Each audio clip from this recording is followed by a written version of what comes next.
Hi, Hello. how There are we you? go. I'm all right. Nice to see you. Very nice to see you too. Would you give me the preferred pronunciation of your name? Oh, wow, yeah. Um, well, it doesn't really matter, but I guess De Bree would Okay. be, Okay. and Robert in any way you want. Yeah. Okay. I want to make sure I want to make sure that we're addressing you in the most appropriate way possible. Thanks so All right. much. That's very nice. No problem. Let me make sure that I'm actually going to add you as a co-host just so there's no uh, potential for you not to have access to something that you need to have access to. Yes. So and I'm going to double check what I allowed. For now, I'm going to leave the participants where they won't be able to unmute themselves at the beginning, and Yeah. then when you're ready for that, I can do that. So when you're ready, we can just do that at any time. We'll make sure not to make a sound when people come in and out of here, so that'll not interrupt. Awesome. Let's just see if, oh, yeah. Things are always a bit in the way. So if, um, I do this, you should be able to see Uh-huh. Yep. my presentation. Okay, Yep. and let's just see if you can also hear something Okay. like this. Yep. Sounds great. Great, and it's not too loud or anything. No, no, not at all. I had my volume turned up sort of just above halfway and it sounded just fine. So I think people Okay, can control it either way. It's not too soft and it's not too loud. great. Okay. And if I play myself, Hmm. Yep. Yep. Yeah, it sounds like you have the original audio turned on. Is that I didn't hear because normally if it's not on, that would have blanked that out. So yeah, actually, I think I didn't. um, you should let me double yeah, check that we have this. I put it on my now. Okay. Okay. I guess I was so historical that I imitated the voice so There was no problem. Yeah, perfect. that's the one thing we did way back now. It feels like forever.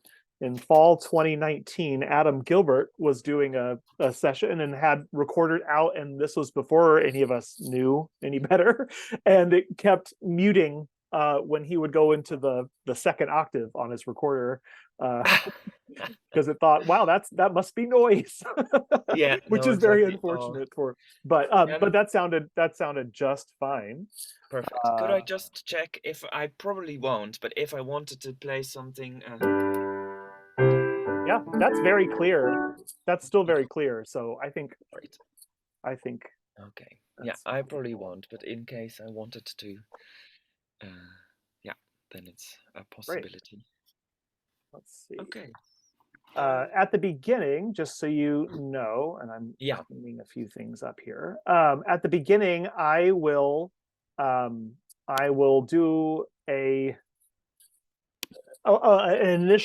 initial welcome to those here. I'll mention our fall summit just to for those people who haven't learned about it, and I'll mention a little bit about that, and then I will. Sorry. No problem. What?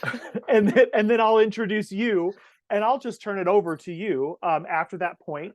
And what I'm going to do is, well, I won't purposely spotlight. I'll mention to people that if they want to spotlight you, but it should automatically feature you since everyone else will be muted. Yeah. But I will just turn it over to you.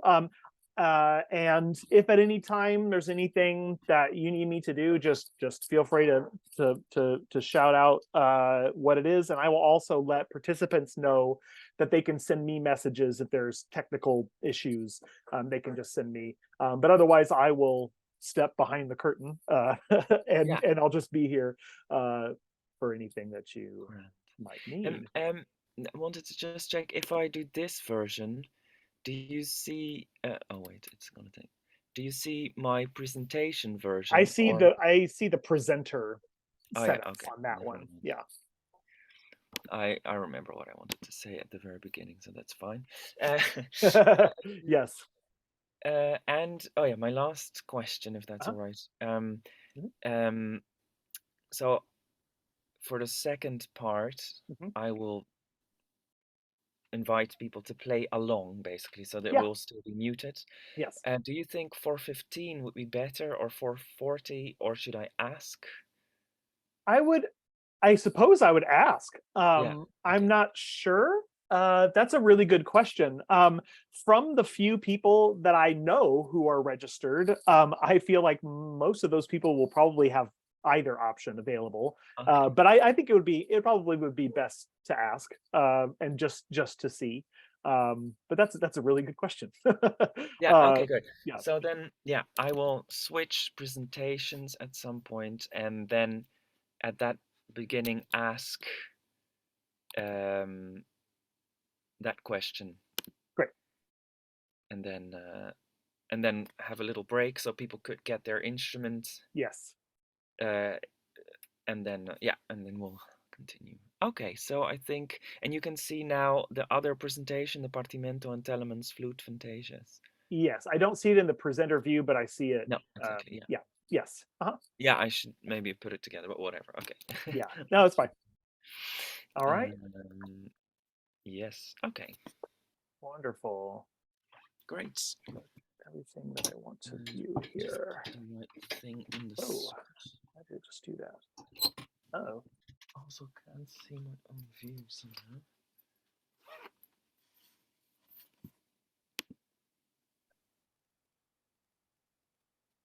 oh my, what did I just do here?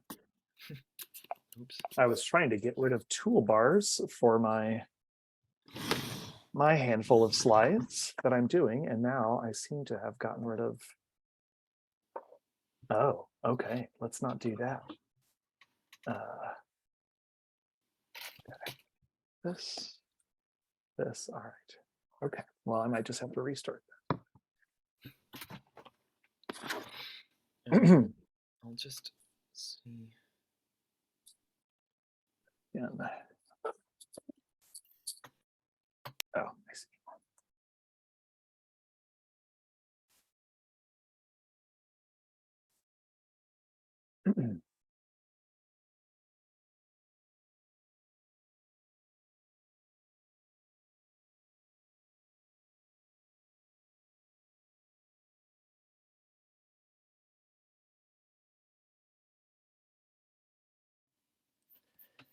I somehow can't see my own screen. Does my room look acceptable? Yes.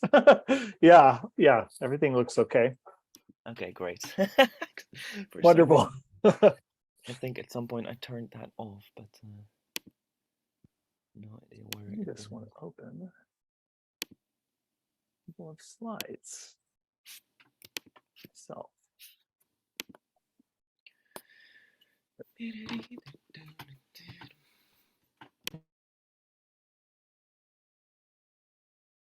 Okay.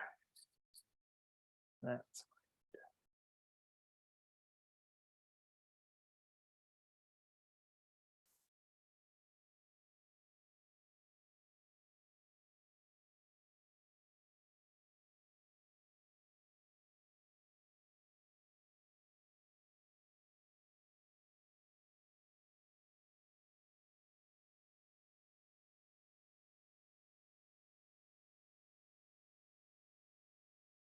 oh my. Why is this?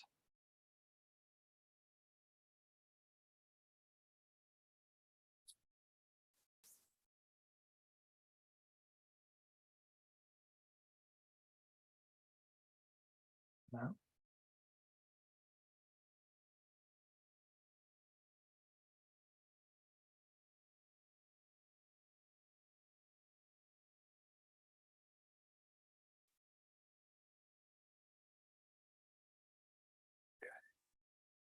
There we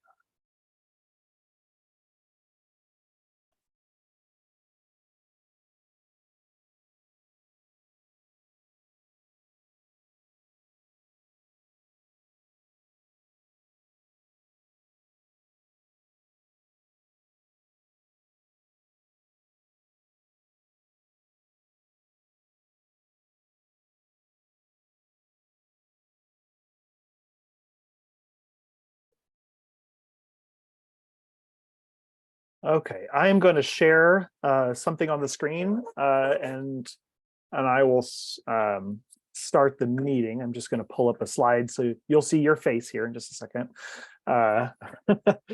Okay, there's this, and I'm going to go ahead and open the meeting, and I'll give a minute or so for people to finish joining us. We have 17 already, and then we will get going. So I'm going to start admitting those.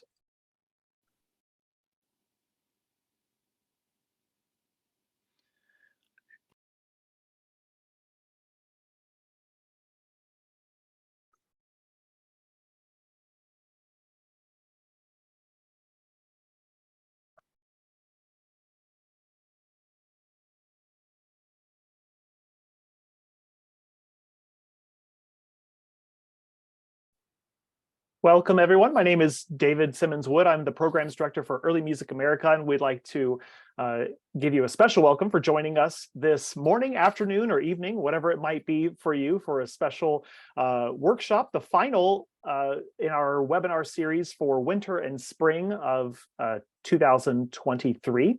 And the presentation today, I think you're going to find very rewarding and very special. And we want to make sure you also have instruments on hand. If you are an instrumentalist, you can also feel free to just observe today. There's no requirement that you participate.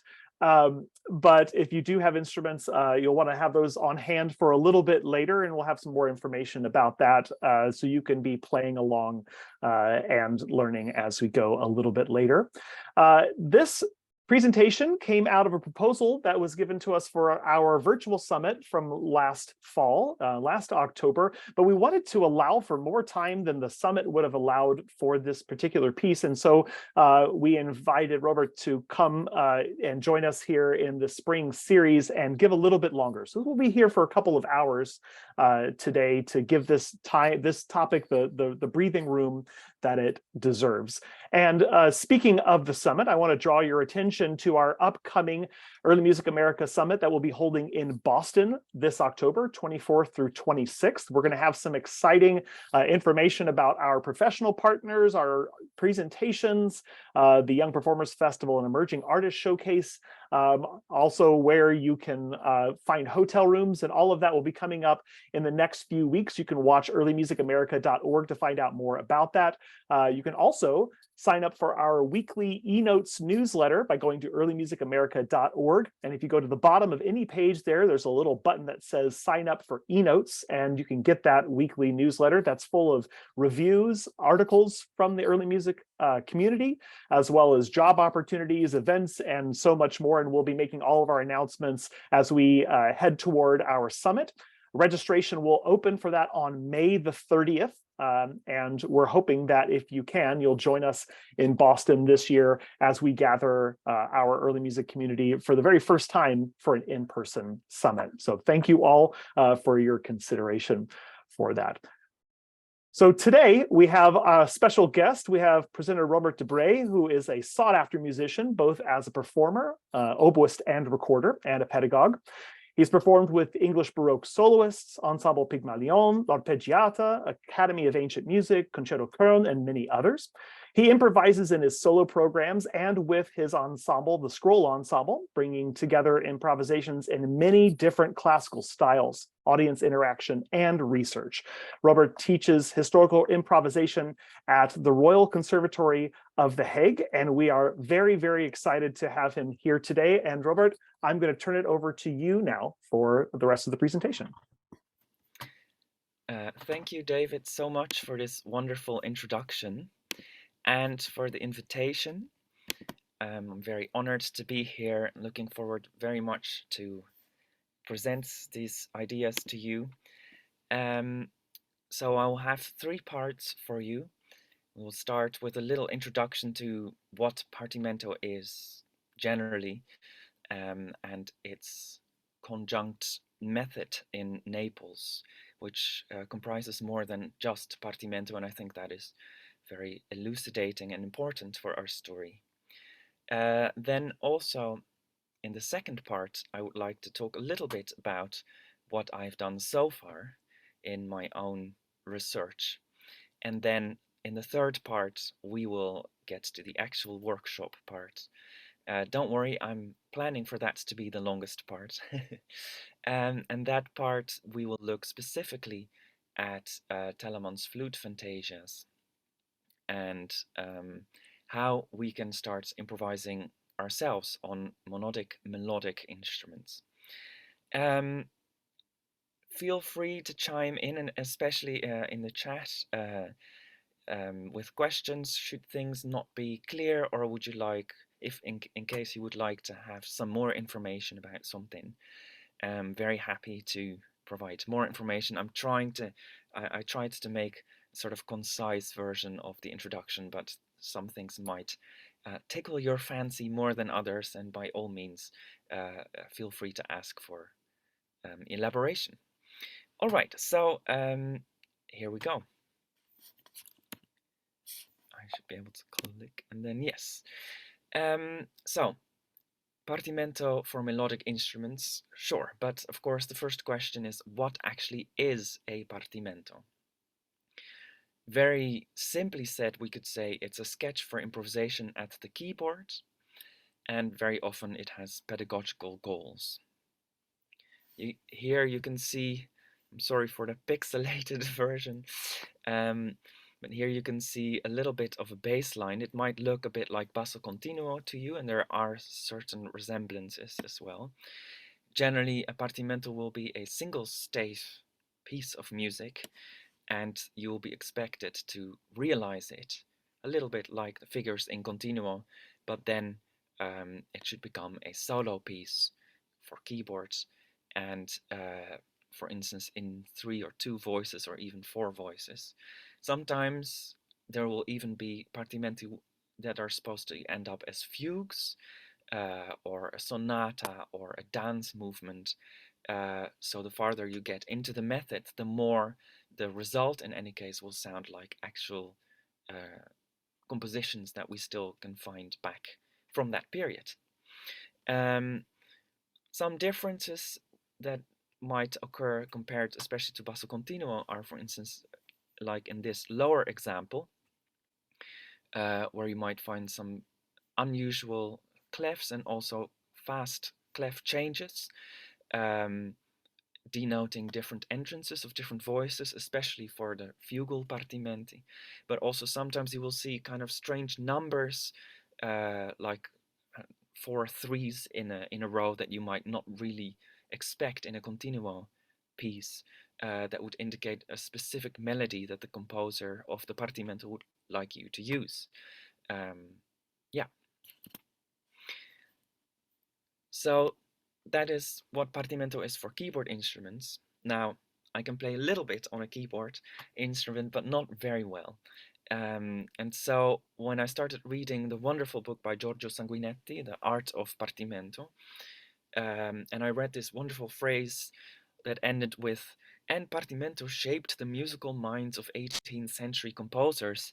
I was thinking to myself, well, I play music by 18th century composers almost daily for my profession, and I don't know this Partimento thing, which apparently shaped their compositional minds. So how can I enter this world? And so a few years ago, a year before the lockdowns started, I started trying to research this Partimento idea as applied to my own instruments, the recorder and oboe, to make it more accessible for non-keyboardists and even hopefully amateur musicians, but also to find a new repertoire for myself with richer improvisations. I had improvised already before, um, but and I had improvised solo pieces as well. But I wanted to formalize my look into how to learn to do these, and I was also curious about enriching my improvisations so that they wouldn't always sound more or less the same. Now, an important part to talk about for me is that it's not just Partimento that is important when we look at being able to improvise based on 18th century ideas. Especially in Naples, we find a very holistic and, I think, well-rounded education that the students received. An interesting element, which also Robert Geerdingen talks about in his wonderful book Child Composers in the Old Conservatories. Um, an interesting element is that the orphans that would end up at these conservatoria were actually not necessarily selected on musical talent. So this method um, had to be made in such a way that it would work for anyone with any background, uh, even if maybe according to some test, as we might be prone to do nowadays, this 6 or 8 year old child might initially not show any talent for music. Um, so here are some of the components that are used in this method, and I will shortly discuss each of them now. So in the first years, you will learn solfeggio, which basically comprises of singing lessons, sonorization, and basic musical elements. Now, I think these singing lessons, these solfeggi, are actually really fascinating, especially as compared to our current musical education. At least for my personal case and also how I was taught to teach, you'll get your recorder and just play, a simple 3 note song, beep, beep, beep, beep, beep, beep. And then after a while, the teacher hopefully says, okay, well done, and you'll get some more simple songs, and that will go on for quite some time. Nowadays, maybe you'll get a nice hum papa accompaniment CD, but still, um, what I think was really amazing about these solfeggi is that from the beginning you get a beautiful accompaniment from a maestro or maybe a maestricello, someone who's a bit further on than you are.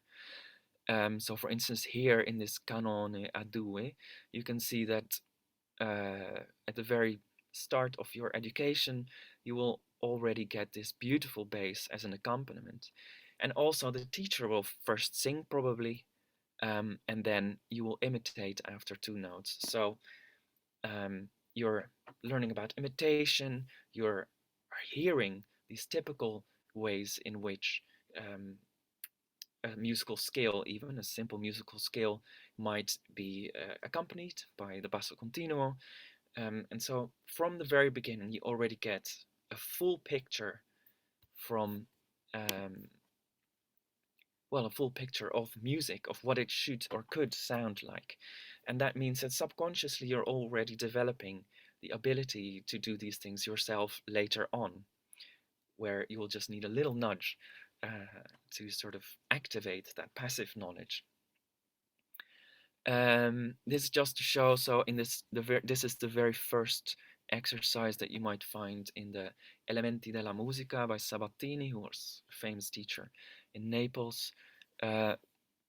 I thought it was just really funny that already from the beginning you don't just sing do, re, mi, but o, do, re, re. So I think there's so much uh, fantastic creation already in these solfeggi. But they don't just stay simple, as you can see here for the more talented singers in the same method by Sabatini.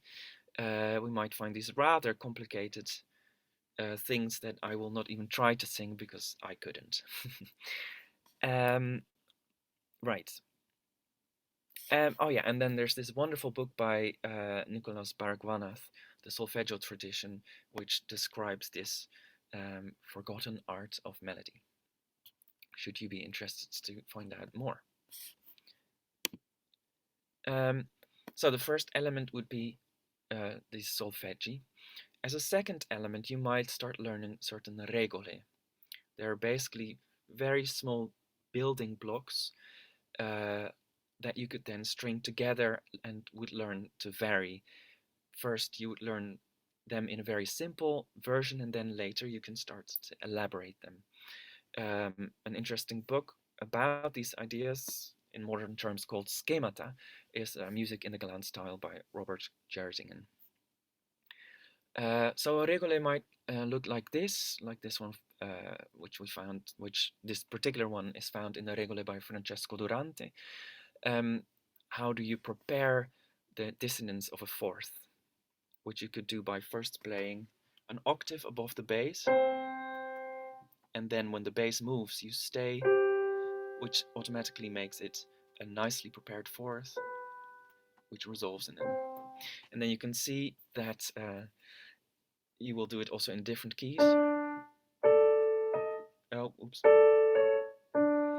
That was mirror playing.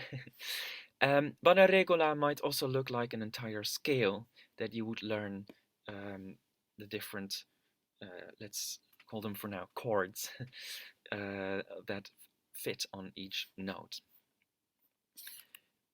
Once you've learned these regole, and probably at that point, maybe even maestri might point out to you that you've already heard these in your solfeggi, or hopefully you would even realize yourself, oh yeah, I've heard that when I was singing this melodic line, that indeed the bass often was, or some varied version of this. So here already we can see this holistic approach. Then you might find yourself behind a keyboard, perhaps even with not that much practical skill yet, and then start playing partimenti. A partimento, well, this is one that's further on, but it will combine different regole that you will have learned. Usually it will have introduced one new regola and then use previous regola that you already know. Yeah, and so this is an example from Giacomo Insanguine from his Partimenti. A next level, one might say, are the Partimenti Diminuiti. So, sure, you will maybe in this previous Partimento by Insanguine have learned to chordally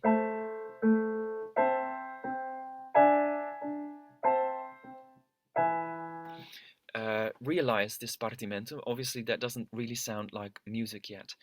Probably, in any case, also according to our great musical scholar in this area, Peter van Toor, probably in playing back and forth, the student already would have learned different things and different diminutions. But some Partimento composers and teachers organized this in so-called Partimenti Diminuiti collections, where you get this Partimento. You should probably already be able to realize it, and then here next to that there are different suggestions for how to realize this Partimento with typical figurations of the time. Yeah. Then another element is counterpoint. So most likely by this point you have gone through many Partimenti. You've learned many rules, and of course, so you had your singing lessons. Now, all of this has been practical so far. Now you're going to start writing down things, and very often we find total partimenti back in these counterpoint notebooks, so that in fact you come back to these same partimenti that already reminded you of the solfeggi, and these partimenti will then be used for counterpoint exercises to go more deeply into how to do this in 2, 3, and 4 parts. According to Gerding, even one would first just do the whole counterpoint education in 2 parts, then in 3 parts, and then in 4 parts, so that you're repeating the same things over and over and over and over. A great book about this is Counterpoint and Partimento by Peter van Toor. Another element that is sort of similar are the disposizioni. They're basic realizations of the regole that we spoke about before. Here you can see an example from Giovanni Furno, where in a 3-part voice leading, a very basic scheme, let's say, is given how you could do this, and then of course later you can ornament that, for instance with the diminuiti ideas. Another fascinating element are the intavolature, which are basically practice pieces, as you can see here. Some of them are very simple in terms of amount of voices. It's mostly 2 voices, and then here we have a bit of third doubling going on. Very interesting. Of course, there's also another meaning to intavolature, which also Gerding does mention, where we intabulate bigger scale works. For instance, sometimes still now, of course, as a keyboardist, you might have to play a huge score for orchestra to accompany a singer. How do you do that? Which decisions do you make? And this would also be found in intavolature. At the same time, in this way, that means that some of this bigger repertoire, which you're later supposed to write and or perform, you will look at it from the point of view, okay, so I know these regole, I know my diminutions, I know my partimenti. How can I, what basic structures do I see in these bigger orchestral or choral works, and how can I put that down, so to speak, so that I can play it on my keyboard instrument. And I think that's a very informative act. So here, this is our gateway to the second part. At the end of all this studying, which could sometimes take 10 to 20 years, you will start getting to the point of composition. So interestingly, they seem to introduce this idea of composing rather late in the whole process, but of course, in a way, because you can already improvise all of this, you have, you can just write down what comes up in your mind. And this is the point where I start talking about my own practice. I started also using these ideas from Partimenti for my own compositions, like in this case, the nightmare of the PCR test, which is based on an idea by Marin Marais. He wrote a piece about his experience being operated for a gallstone bladder infection, I think. And so I decided to take the same idea, but write a piece about my anxiety around the PCR test that goes up your nose. You can listen to it on YouTube. I won't bother you with that right now. Then this is an intavolation, so to speak, that I did for my instrument. The famous Erbarme dich from the Bach's Matthew Passion.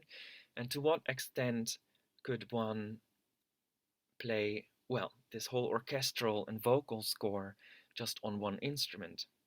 Now remember, my point with Partimento is to see how can I use Partimento to learn improvisation, composition, etc. for my specific instruments. And so I thought this process was actually really fascinating, to teach myself how these wonderful notes that are all there could be condensed, so to speak, onto one instrument. I'll give you a small example of just this line.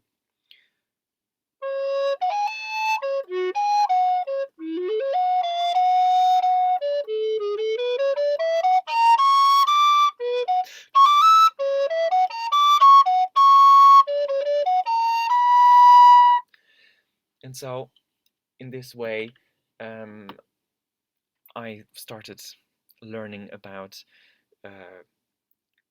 referencing these bigger works in just my own solos, and that means, of course, that all this repertoire that I'm playing in orchestras starts becoming an inspiration as well for even my solo improvisations. Now, in the realm of counterpoint and disposizioni,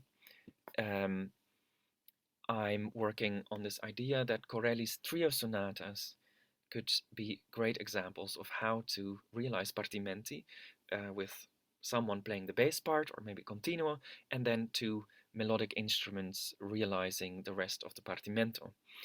I can't take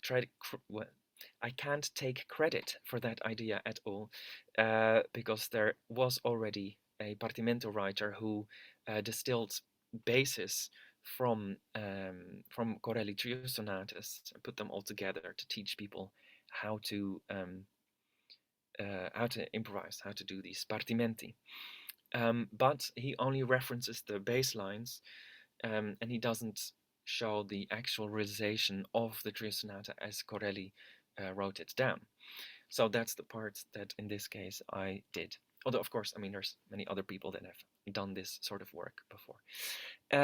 So in this case, I was interested in the idea of the rising fourth and falling fifth in the bass. So in these regole, or what they also called moti del basso, they organized these building blocks according to how the bass moved. So in this case, you can see that the bass goes up a fourth and then goes down a fifth, and you get a typical sequence that we of course know nowadays. And you would learn that particular sequence, and then you get a partimento in which you practice that consequently. Looking at Corelli's Opus 1, I found that basically in 99% of the cases, there's always a switch in the two parts between one part playing the third above the bass and then going to the eighth on the next bass note, and the other voice is in fact doing the opposite, going from the eighth to the third.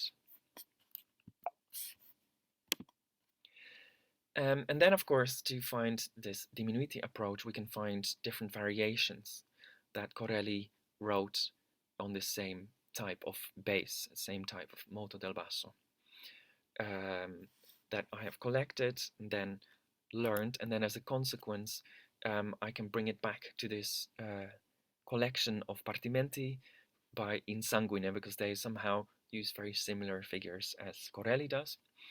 Oh yeah, and it's Martini who collected these Corelli ideas. So we can have a little listen to a version that I multi-tracked myself. The interesting thing also, of course, about Partimento now, I can improvise at least a trio sonata for recorder and oboe da caccia and continuo, which just doesn't exist in the actual repertoire. So it also in this way already is giving a new repertoire.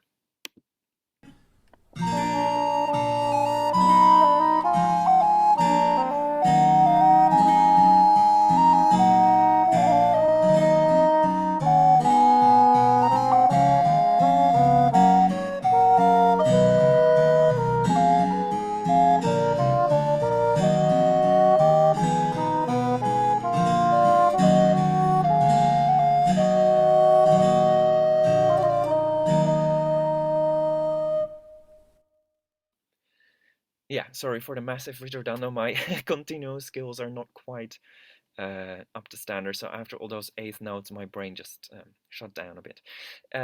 But so here you heard me using only Corelli's ideas, and I think it results in a pretty nice piece.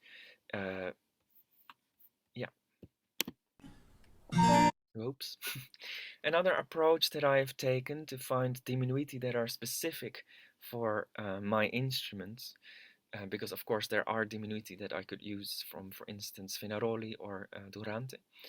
But I thought to begin with, it would be interesting to look at what would people have done on my instruments, on the oboe, recorder, on the flute, or other melodic instruments, because it may well be different from what would have been done on a keyboard instrument. And an interesting source for this is Johann Quant's Versuch, eine Anweisung, die Flöte traversière zu spielen. In it, he has a pedagogy for how to learn how to ornament, which is based on the idea that you might not know any counterpoint or continuum. And that means that we both get basic melodies that he suggests on typical building blocks, as you can see here on the right. And then for each typical building block, Figur 1 here, for instance, you can see that he gives very specific ornamentation ideas that will lead, that if you learn them by heart, or understand the ideas that he's using, you can start realizing many partimenti in this way. So we're back to Insanguine with an example of how these ideas that I have harvested from Quantz could be used to improvise one line on a partimento.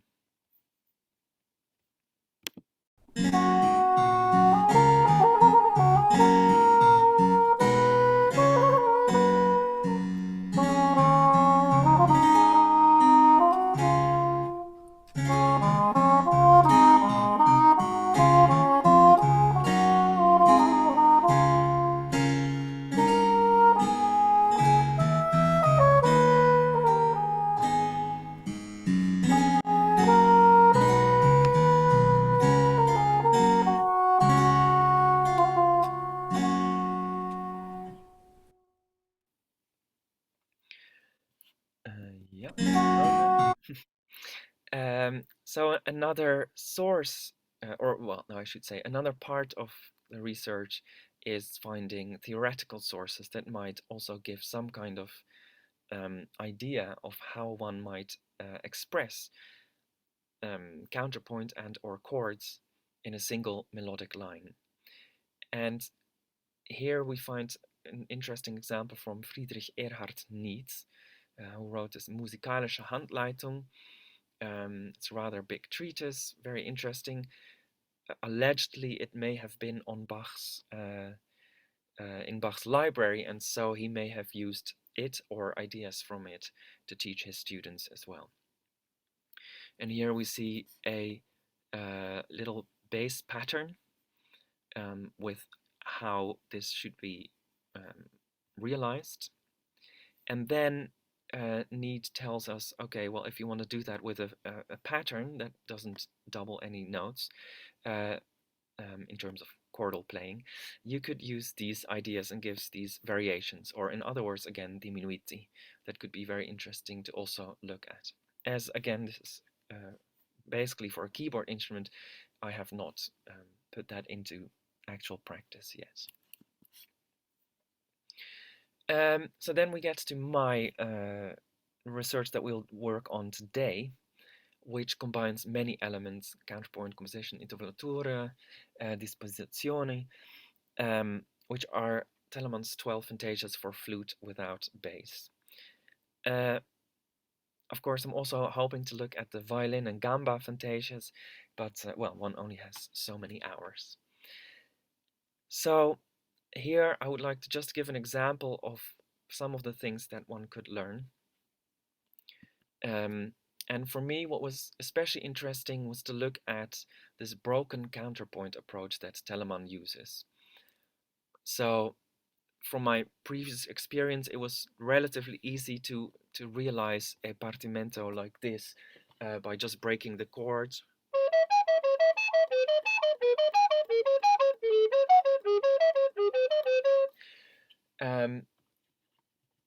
But getting some partimento lessons also on the keyboard instrument and reading more and more, it seemed like the chordal realizations were not necessarily the end all. How do you say it again in English? Well, anyway, you understand what I mean. The end goal of these kind of partimento realizations. And I was also somehow not really aware of which notes exactly I was playing and how they related to the bass, and how maybe sometimes I doubled, or there were some parallel octaves, or maybe even, God forbid, fifths. So I wanted to get more deeply into this idea of the voice leading, even when it was on just one recorder. And I think Telemann is really a fascinating source for this, as I would say about 70% of the fantasias use this idea in various ways. So here you can see in the gray block, let's say, Telemann's second fantasia once more written down, and then here a sort of two-voice transcription that could be a kind of chromatic bass going down with this second voice realization. And that all baked in one by jumping from one part to the other.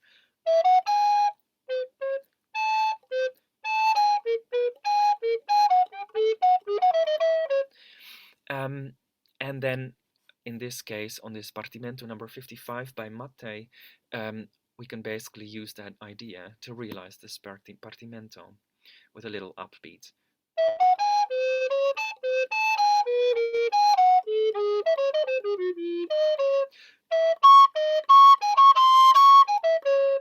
And then you need some other ideas. But in case for the first 4 bars, we can use exactly these ideas. And then I very enthusiastically started telling people about this idea, and I tried to work with some students, also amateurs, on this Partimento, for instance. I know in the Partimento teaching for keyboard, several teachers use these starting Partimenti because they're very short. So everybody was telling me, yeah, this is the way to start. But I found that many melodic players just couldn't do it, and it was quite a difficult process to get them just to get through the one bar and to transpose this different idea. And then anyway, if they were able to do it somehow, I felt like they didn't really know what they were doing in terms of this counterpoint, but were just able to apply that figuration on top of this bass. So, and to be very honest, I think I felt the same way about myself, that I still, despite harvesting these ideas, I wasn't actually aware of how this voice leading operated in my mind when in any case, when I was jumping back and forth. So I decided to try to find the most simplest starting point. And then I was very inspired by a method that Catherine Motus, a trombone player and teacher from Basel, introduced for teaching improvised counterpoint according to tinctores, or that era in any case, where she really talks a lot about whether the movement is parallel or oblique or contrary, etc., etc. That made me realize that actually the easiest thing to do is parallel motion. And so we could start by just having a very simple partimento where we're only doing parallel thirds. I did not really find a partimento that could operate well under those kind of circumstances. There was always something a little bit weird, and then it was sometimes too long or some. Well, in any case, I decided to write my own little partimenti just to get people started, to get them into the next levels, to be able to do real partimento realizations. So here, and we will work on this in a bit. This partimento will be realized in thirds, and then has this, for instance, little cadence figure that Telemann often uses. So still, I am always relating back to what Telemann did, but I've just simplified it. And then the next step could be the oblique motion idea, because one voice will stay on the same note and the other one moves. So that still means, in terms of computing in the head, there's much less action going on in that way. So also here, to very specifically practice this 6/5 motion,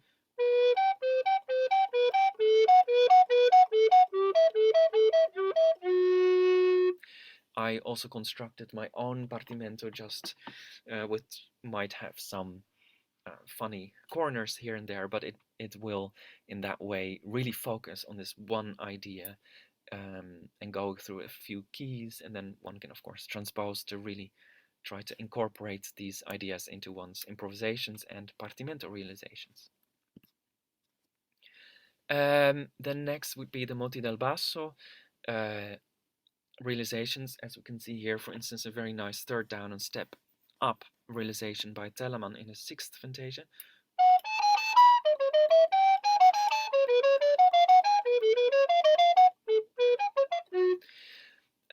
And also Telemann's dissonance preparation is generally very interesting to look at. So for instance, this one is very nice. Preparing the seventh with a sixth in Fantasia 11. By that time, we are able to actually realize partimenti that are written, and I'm using Fenaroli's school for this. It was one of the most widely spread schools, and it has this wonderful build-up where in book 1 you have all the numbers there and are asked to realize the partimento basically according to the numbers. There's no fancy stuff, no dissonances, but just mostly what we call a rule of the octave. And then the second book really goes into how do you prepare each dissonance from each interval. And the third book then leaves out all the numbers, and you're asked to realize the partimento yourself, which uses ideas from books 1 and 2. So you have to then start recognizing, oh yeah, this is this building block, this is this dissonance preparation, and then book 4 and 5 start getting into style and diminuiti and fugue. And so here's an example of such a partimento where you would realize that the beginning is a third down, step up motion, and here, for instance, you could prepare this nice dissonance.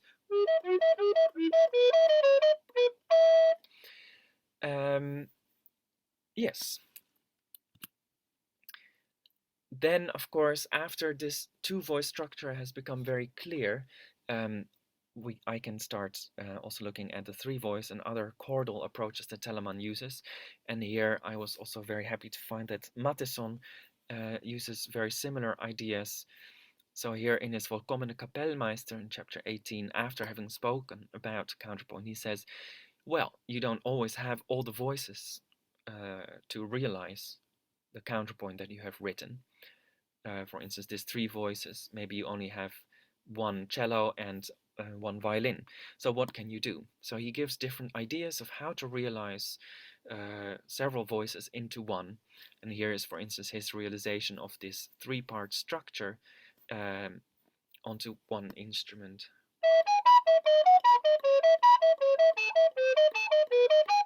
Etc., etc. And we can see that in a way it's very similar to this idea by Telemann, barring, of course, the different meter, and which has certain consequences. But the idea is very similar. So was also nice to find out that I wasn't only making that up and myself, that I saw three voices in it, but that is a historical idea that some people at least had as well.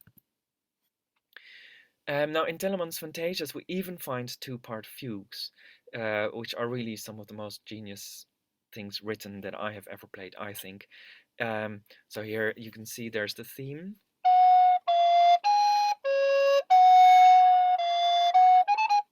And then the bridge. And then we see the theme comes in the lower voice, and we jump to the counter theme.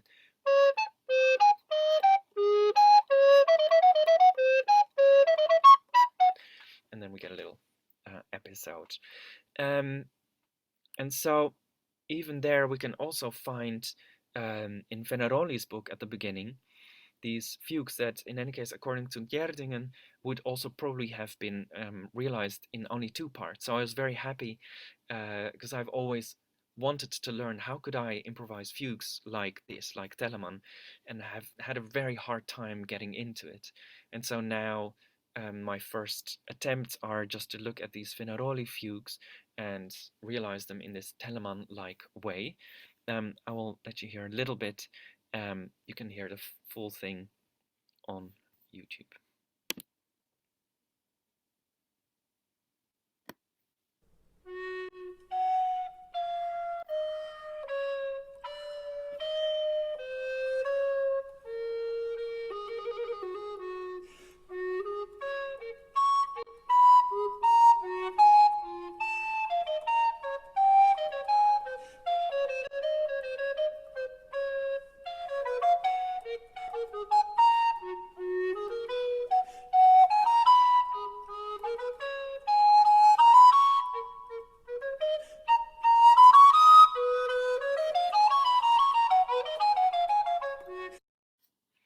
So that's gives a kind of picture of what that might sound like. Right, yes. So if you wanted to find out more, you can visit my Improvisation Ensemble's YouTube page with interviews and videos to learn to do stuff, and also little concerts and performances. And there's some upcoming courses, for instance, Menti Parti, which is a wonderful course for Partimento in Basel, and I will be there, but also Giovanni Barbati, who is a wonderful cellist, who is also working on the same ideas, but from the cello perspective. And she will be there as well. So now I'm just moving to my next presentation, which will comprise the practical part. And here we'll start vanaf het begin. A little bit of free Dutch for you there. Yeah, I think it's clear from what I just said before that this particular method based on Telemann has this kind of overview starting from these different types of movement of note against note counterpoint with some diminuiti ideas, dissonance preparation, choral textures, and finally these ideas of fugue, and eventually taking on different ideas of forms, features, and frequencies from Telemann. And frequencies, I mean especially the relationship between note against note counterpoint, which happens a lot in Telemann's Fantasias, versus the chordal textures, versus kind of melodic ideas which imply a certain bass, or maybe play around certain moti del bassi, for instance, but don't actually hit the exact bass notes or even exact melodic notes that you need for that, and therefore imply these structures, which are still a thing that I don't quite know how to analyze clearly. Okay, so then we would start with parallel thirds. Look at those cute birds sitting there in parallel thirds. And this is the moment to ask you,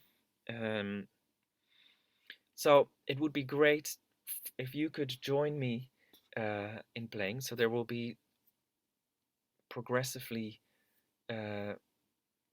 what I'm trying to say. So we'll start the start of my little method, in which I will play and you can play along, basically. So I will count you in, etc., etc., and we'll do these little partimenti together. The question there is whether to do it for 15 or for 40, and maybe, I don't know if the easiest is if you could just put it in the chat, I guess. I have both instruments here, and then we make a decision. And then later on, there will be some things where we can't really play it all together because there's too many options. And I hope that some people might be willing to step forward and just try to do some of the work in front of the other people. Of course, in this wonderful, safe environment, everybody can make mistakes and have fun. So yeah, that's my questions for now. And let's see, some chat answers have come up. Oh no, I'm going the wrong way. Either one, I prefer for 15.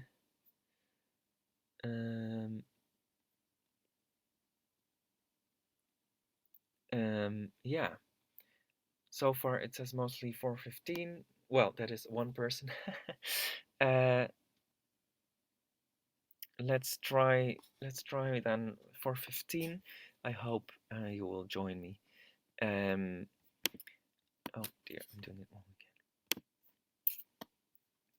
again. Let's see about the time. Yeah, let's get started, and then we'll have a little break for the brains to process all this stuff. So, as I said before, I wanted to simplify things as much as possible. Here we have the first start. This is sort of the regola, the schema, the first idea. In blue, you find the Partimento for now, well, this very one example still in the G clef. It turned out that several melodic players, let's say, or monodic melodic players could not quite read bass clef. So I have a few versions in the G clef as well, but I think it's actually important to try as much as possible to do it in bass clef, as the point is to eventually do it, to eventually be able to just take real partimenti, which are all generally written in the bass clef or some other clefs, but generally not our violin G clef. So here we can see a partimento in the blue notes, which is just a little scale going up, and then it can be realized in thirds, which are the black notes. So this would be the two-part structure we're emulating, and monodically it would sound like this, because we're jumping from one voice to the next and then going to our next interval. So it would sound like this, and maybe you can play along with me, that would be great. So we'll start on this C and just, well, basically play what's written, but that's just, I love, in fact, if the first step in my teaching is something that everybody can just do and be like, oh my gosh, this is so easy. And then it'll get harder later. So yeah, maybe though you could try to realize that you're jumping from this note to that is actually what you're doing. Okay, here we go. 1, 2, 3, 4.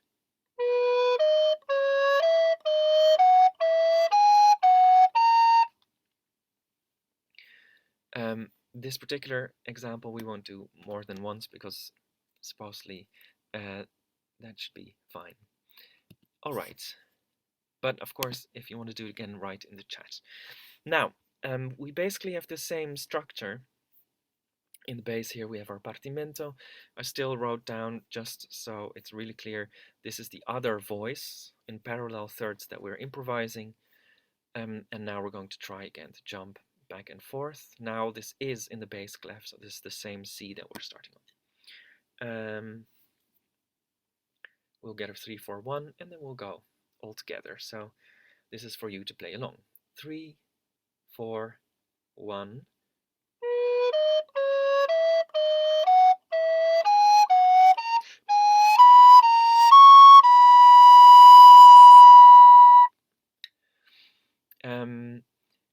And with what we can also do, so now we've always started from the bass line and then done this improvised next melody. We can also do it the other way around. So start with the third and go to our partimento note, like this. So let's try that. We'll start on the E now, and again, of course, all together. I can't see if you're playing, and definitely can't hear it, but I hope so. 3, 4, 1.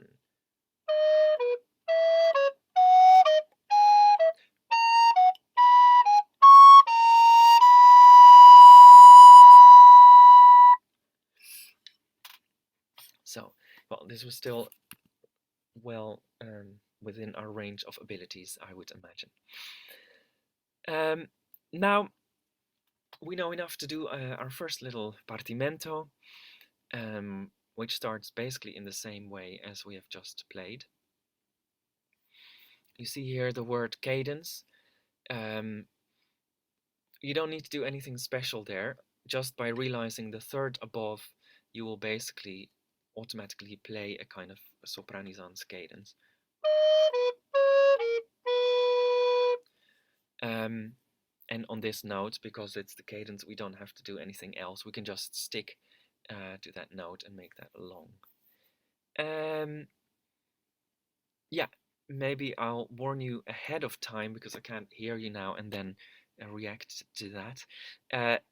On top of this D, there's a slightly crude modulation back to C major with this natural sign, which means that here there should be an F as a third above, not an F sharp. Yeah, so let's try this one all together. There are also some rhythmical changes because of the different durations of the bass note. I will play along, it'll be fine, no worries. Okay, so here we go. I'll count in 4. 1, 2, 3, 4.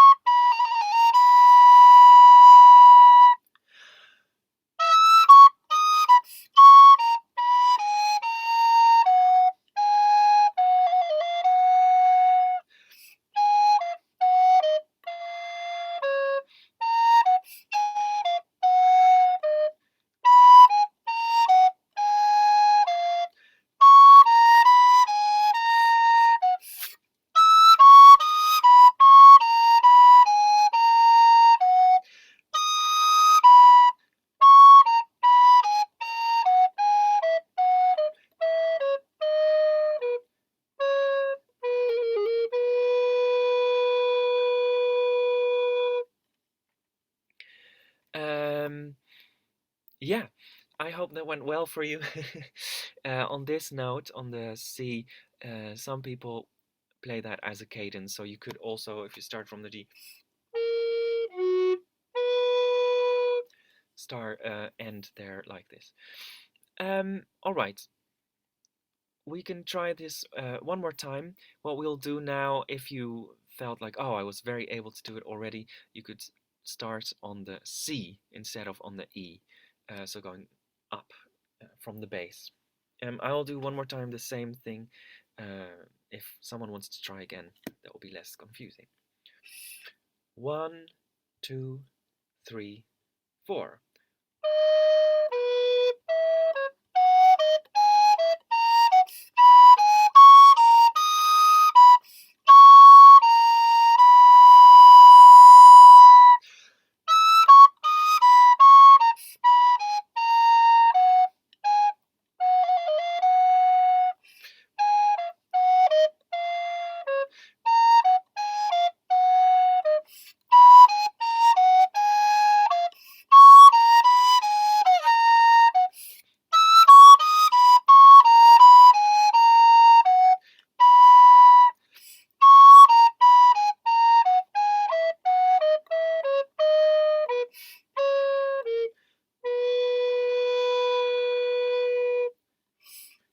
Sorry, we just had a very sudden weather change here in Holland, so my recorder is very unhappy about it. Okay. For now, I will, yes, move on. Now, I like having a little idea of ornamentation already from Telemann. So sometimes we'll find this idea as an ornamentation of the cadence that we have already done. So instead of, we can actually add.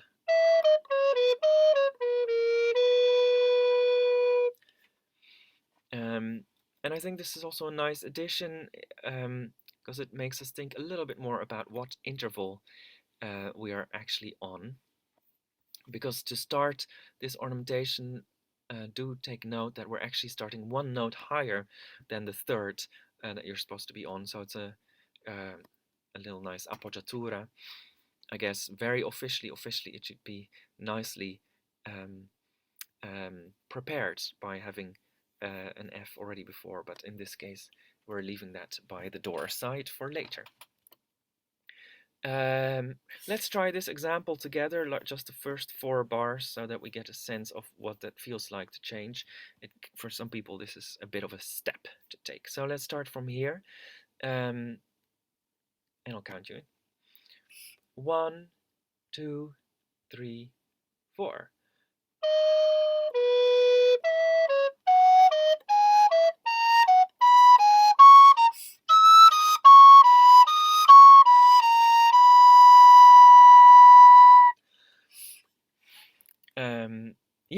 so now we could try that. Let's see, what did I do? No, let's try that on our actual cadence, on our actual little partimento, and then we'll have a little break to process all of that. So let's try to use this little ornament on our cadences, which is here, here, and here. You will see that actually in some of these moments we can also use it. So maybe I will just give an example later, but don't get confused by the example, just play what we've done before. Okay, so we'll start here again from the beginning and add this little ornament. 1, 2, 3, 4.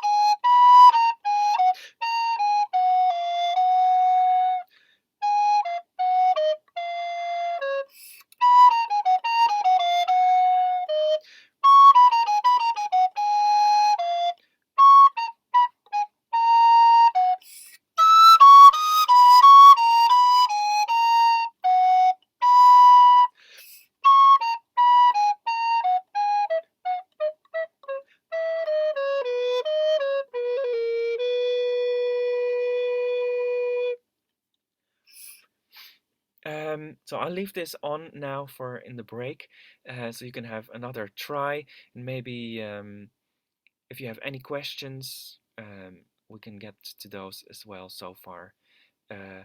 After a little break, I would say for me, 5 minutes is fine as well. So we can continue 6 past whatever hour you are at.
So, welcome back. um, let's continue with our next slide. So we've looked at this little ornamentation idea. Oh, there's a little question. Are cadences usually where the more elaborate ornamentation is placed, or is this just in your example? Can you talk a little bit about how you decide where to put the ornaments in? Oh yeah, thank you, Nancy. That's a great question. So first of all, the question, are cadences necessarily the places where we add more ornamentation? No, not necessarily. In this case, I think I liked it especially because in the whole Partimento there's only a few cadences, 3 cadences, and the ornament is very obvious in its use in these cadences. So that's why I opted as a first elaboration of our basic structure to opt for this. And then in fact, after another cadence option, which is in fact simpler, we will look at what we can do with the rest. In terms of deciding where to put the ornaments, I think this is a great question that in a way each performance and each piece requires probably a slightly different answer, but very generally I think the first answer is just put it wherever you want, but that's a very stupid answer, of course. But I think nevertheless that it is warranted to answer that answer as well, just because sometimes I think we are so busy with looking for answers from the past that we forget to follow our own taste. But of course, I mean that's not all there is to say. Ornamentation can be used for different reasons. For instance, if a melody is too crude in its original setting.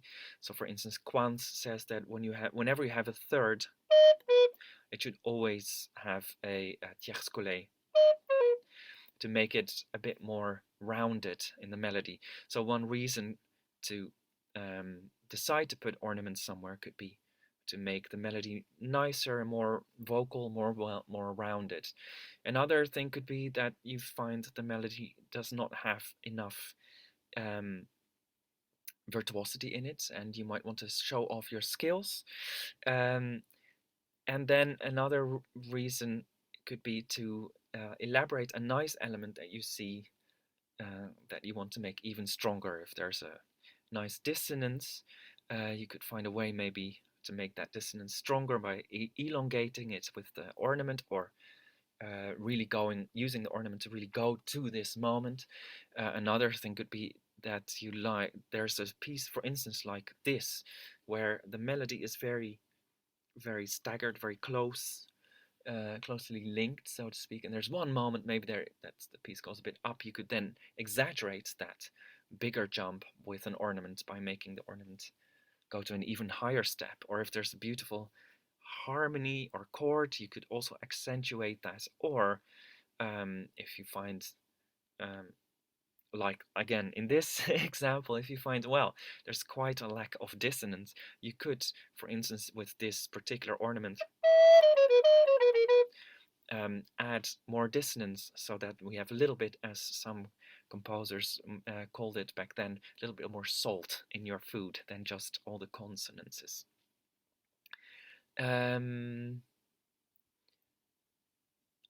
Yeah, I think there's always, of course, more reasons to come up with, but I would say those are the main reasons to decide where to put the ornaments. And let me know if I didn't, whoopsies, if I did not answer your question well enough. For now, I will continue. So far we've used this idea of these parallel thirds also as a cadence. Here we see it in Fantasia 5.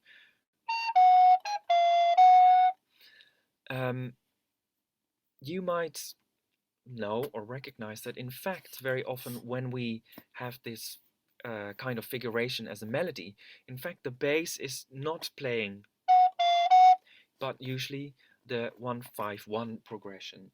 My keyboard gave up, but that's okay.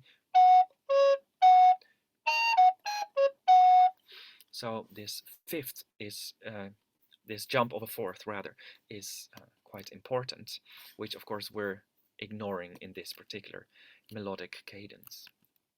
But Telemann also uses this other cadence, which is not more complicated and still basically based on thirds, but jumps with the lowest voice to that fifth degree. So for instance, in the second Fantasia, and later on in the fourth movement in that same Fantasia, the cadence is played like this. So that means that now, for our little Partimento, we have three options for the cadence. And for me, this is kind of where improvisation in any case starts, and probably, to be very frank, this is actually all that improvisation really is having a lot of options, choices. And for now, we have basically two choices for the scales. We can start on the melody note or start on the bass note. And for the cadence, we have three options: either the newly learned, or the nice ornament, or the very first option that we learned. So in this way, this is in a way, in a nutshell, my improvisation philosophy, at least for the beginning. So let's give that a whirl. Let's give that a try. We'll start from the beginning, and I'll play. Well, now we're already starting to have some different options, but I think they don't necessarily give us too many problems. So I will play this newly learned cadence in all the cadences, but feel free to do something else. But then you know what I will be doing. And I'll start on the melody note. Yeah, so but please join me. We'll try to play our Partimento again. 1, 2, 3, 4.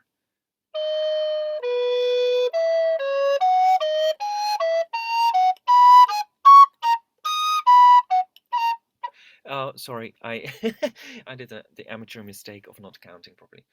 Let's start that again. 1, 2, 3, 4.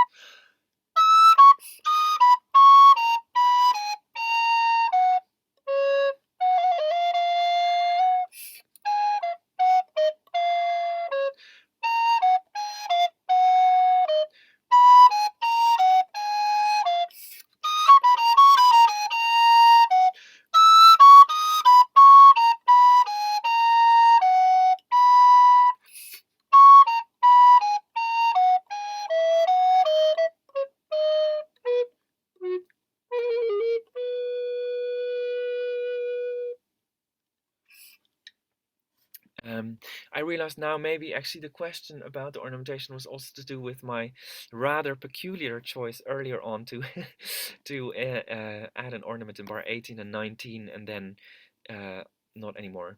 So I amended that idea. Indeed, ornamentation could also be used to accentuate the culmination points in the melody, which in this case would be here, I would say, and then we have our change there, or one could also say this is the culmination. That depends a little bit on how you see it, and so yeah, it might be a bit strange to add some ornamentations here and here and then leave the kind of culmination empty, although Quans somewhere does mention that it could be also a nice idea to do something twice and the third time surprise the audience by playing the original or a less ornamented version. Nevertheless, I would say that would be not the regular approach. Okay, as promised, Now we could also add some ornamentation to our to the rest of the Partimento. Some typical ideas from Telemann's Fantasias are these, and of course the opposite, or and the 8th, 16th note version of that same idea. One that a student added in Vienna last month, that I added now because it's actually very nice. And of course, also some variations there. Or, well, so one can, of course, endlessly vary these ideas. Here I just wrote down a version that's a little bit, I think I would say probably a little bit silly in terms of just changing all the time between figurations, slightly nilly-willy, just to show all the different options. Yeah, so well, let's try this again. I will play. Well, no, let's make a little mess out of it. Why not? I always like that. Well, I'll just play a not too ornamented version myself. Feel free to join me and add, of course, other ornaments. You probably can't foretell what I will do, but don't worry about that. It's okay if it's sometimes a little bit messy. We'll find each other at the end of the cadences in any case. So here we go. 1, 2, 3, 4.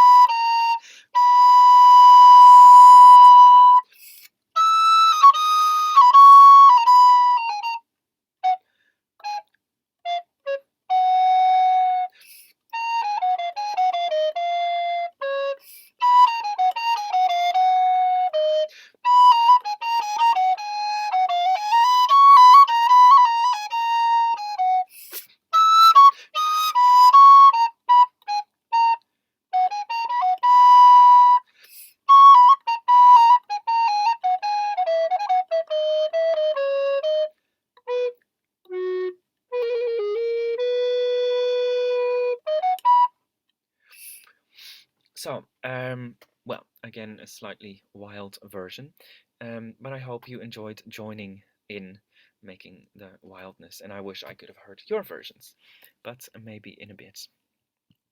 Yeah, oh yeah, in fact, is there anyone that would like to play part of this or the whole thing for us? That would be really nice.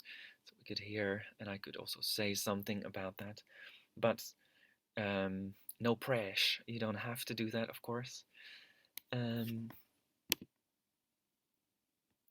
see. Wait, my chat thing has become very big. Is it best practice to keep the same technique regular throughout the piece or to change? Example given, we are doing descending thirds through this, but is it proper to change directions? Oh yeah, that's a really good question. Thank you. I think at first it's really good to start that way, to focus on one idea and do that all the way through, so that you have practiced it in every moment, and you can also realize usually there are some moments in a partimento where, although it seems like it's going very easily for the whole thing, there might be some other moments where it's not easy. So that's good to find out and really practice and force yourself. Frescobaldi called that an obligo, for instance. But the word proper is very interesting in terms. Oh dear, I'm trying to move something here. Yeah, in terms of Telemann's examples, in fact, he often combines these ideas. So, for instance, I didn't want to complicate it that way, but for the beginning, we could also combine first going down and then up in the eighth note figuration from here, for instance.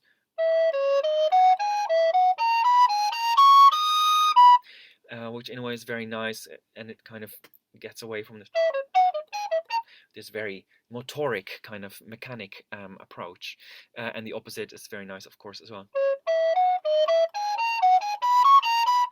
And we get a little bit more melodic line in the two different lines. We see with Telemann that he mixes those up.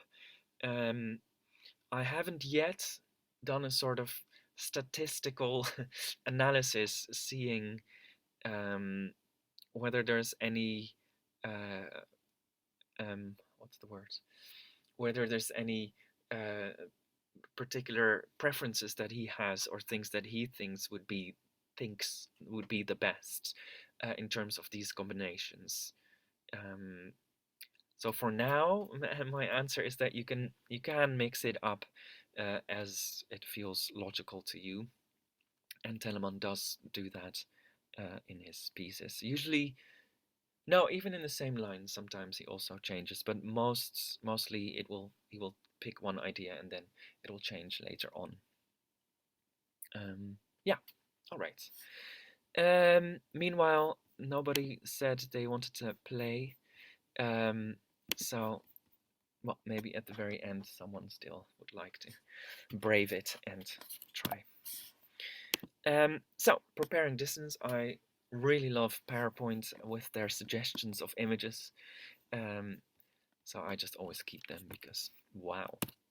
All right, so this is quite a big step. So normally, now first I would get you to do sixths, and of course we could transpose first this Partimento we have just done with the parallel thirds, and then on parallel sixths, then a little bit on parallel tenths and combinations, and then we could see our first Partimento by Fenaroli, which you could, with a few exceptions, but it still works, you could basically realize all the way with only parallel thirds and sixths or their combination.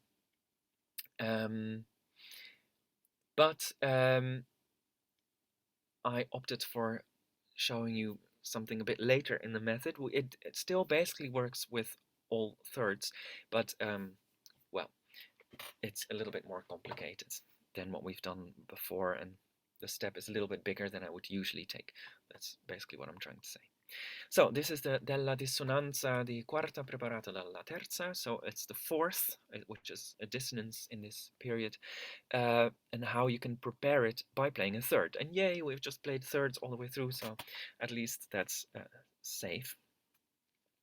Now your brain might slightly overcook just looking at all of this, but not to worry, we will build it up little bit by little bit. So the main thing, one could say regola, that one is learning consists of this. If there's a third, the bass will go one step down, and let's see if I can show that on my nice little keyboard. The bass will go one step down, and as a consequence, the third will become a fourth, like so. And of course, one could even make a nice chain.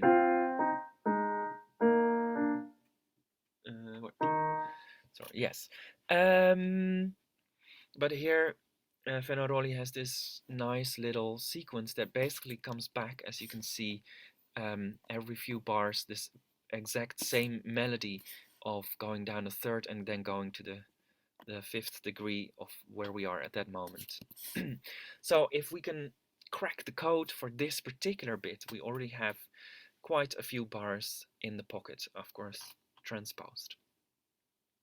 So there are, of course, many ways to do this, and on a keyboard instrument you would have to also at least play 3 voices, but for now we're still focused on just 2 voices, which simplifies the matter a lot. We've so far learned only about thirds, so we're just going to stick with thirds. And oh yeah, this is the moment where, again, I would like to ask if someone has a suggestion, if someone could play for us what this might sound like if we played this in thirds. And maybe I'll just make it a little bit easier and already give the first answer. So this is what it would look like in 2 parts. Would someone be willing to open up their microphone and play this on a monodic melodic instrument?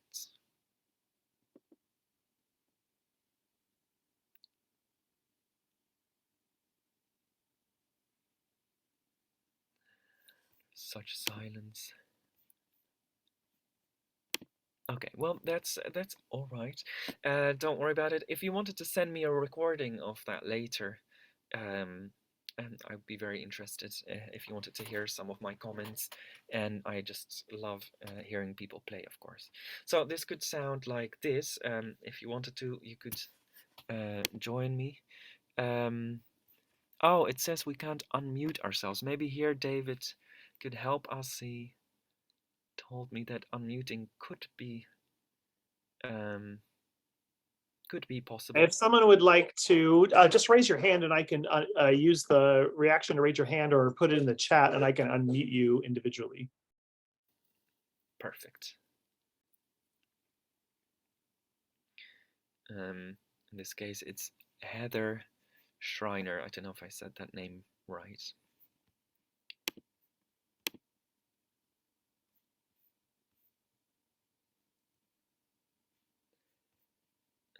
All right, you should be able to unmute now, Heather. And you can turn your video on if you would like, or you don't have to.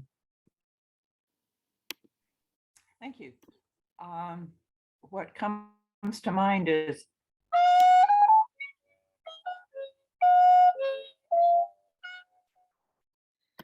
very nice. Yes. So there was a little bit of distortion because of the, I don't know if you have original sound. If you could put that on, that would help. No.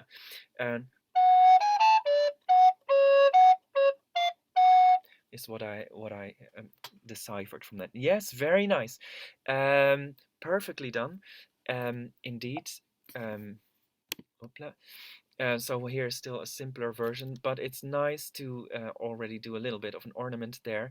And we could also, as we can see here from the Partimento, there's this motivic idea, pam, pa, pa, pam, pam, pa. We could use that motivic idea even in our realization, which gives it a little pizzazz. Thank you very much, Heather. I might call upon you again if you don't mind. Let's see.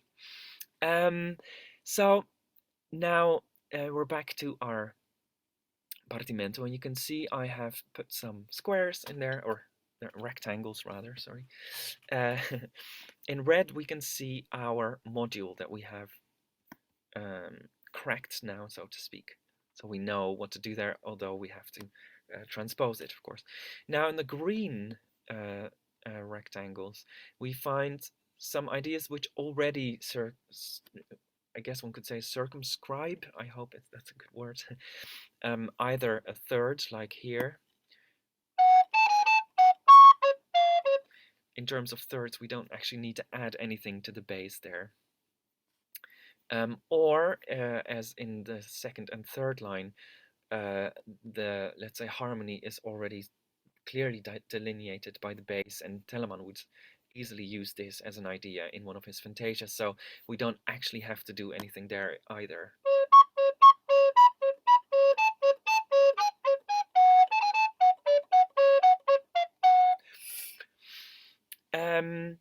Okay, so now unless someone else wanted to, but there was now that I found my victim, if Heather wouldn't mind, it would be great if you would be willing to try this rectangle where we find the B flat, the same module that we've just worked on, but then starting from the B flat. Yeah, would you be willing to try that one as well, Heather?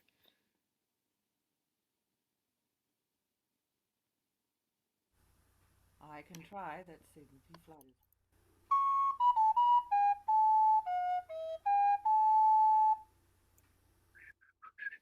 Yeah, that sounds very nice. The sound is also much better.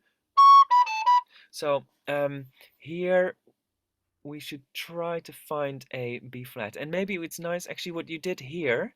Do you remember what you played here. Because the nicest would be for now to have sort of one version, and we can try to. No, you don't really.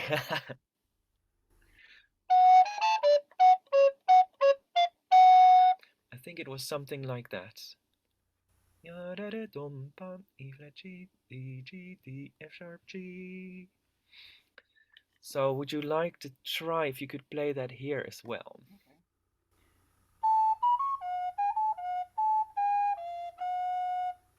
Very nice, very nice. Yeah, and then we just need to include the F. Oh, Which no problem, no problem. You did very, very well. Which then becomes the dissonance here. Would you like to try that one more time?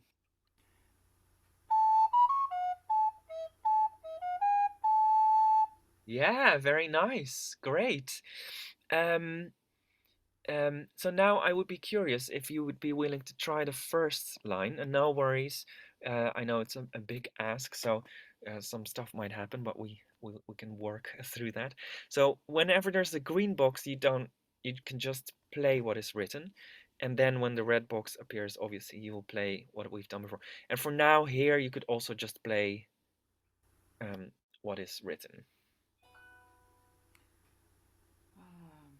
okay, I'm going on a soprano recorder, so it's Yeah, yeah. that's probably a good idea. I prefer those.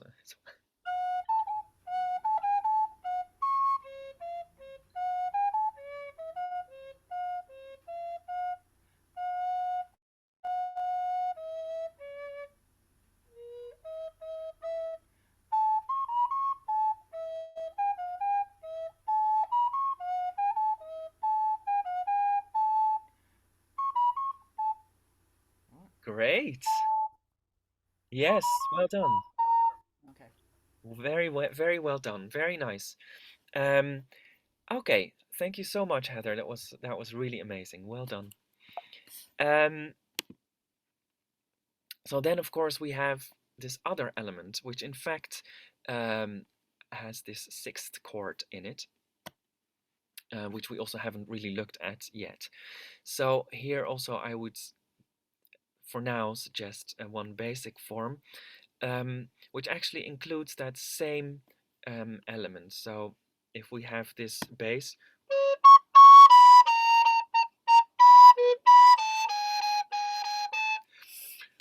we can use this idea. Uh, that's just the third above the bass. And then we use the bass here.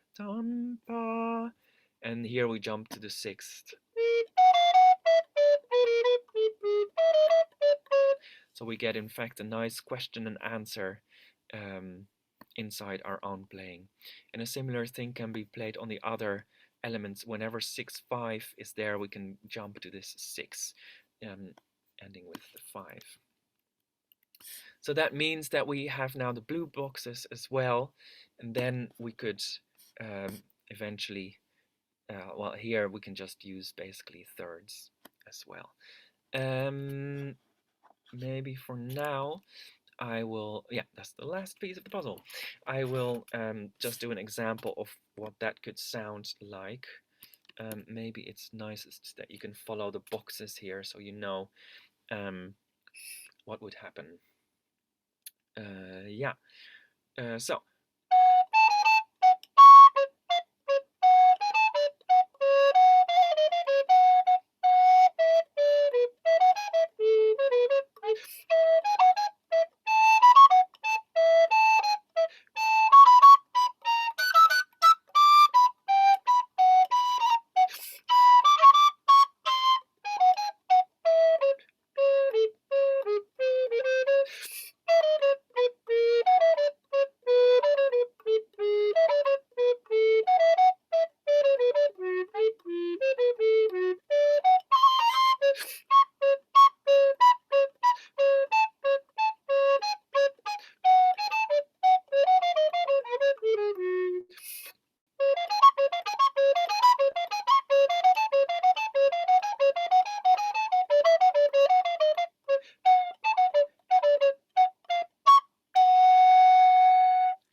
So in this way, in a way, with our relatively simple ideas, we can use, we can already um, realize this Partimento just on one recorder or other melodic instrument. At the end, I tried to imply or show a few other approaches that would further add some schmuck to these notes and these basic realizations. All right. So then eventually we could also look at the fantasias and vice versa. See, could we maybe use these ideas that we are learning to improvise our own fantasia?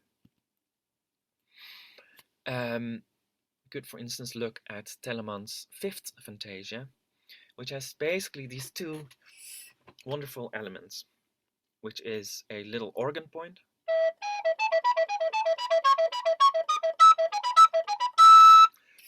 and a contrasting largo.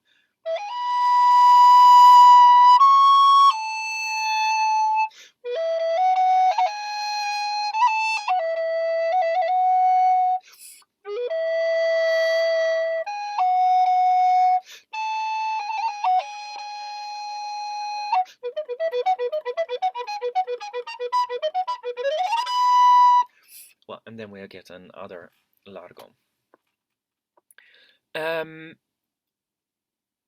And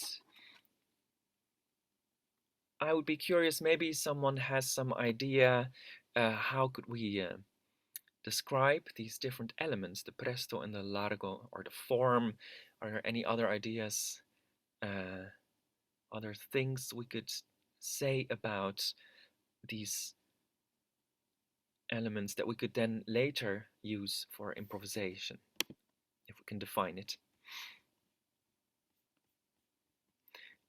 Thank you, Theresa.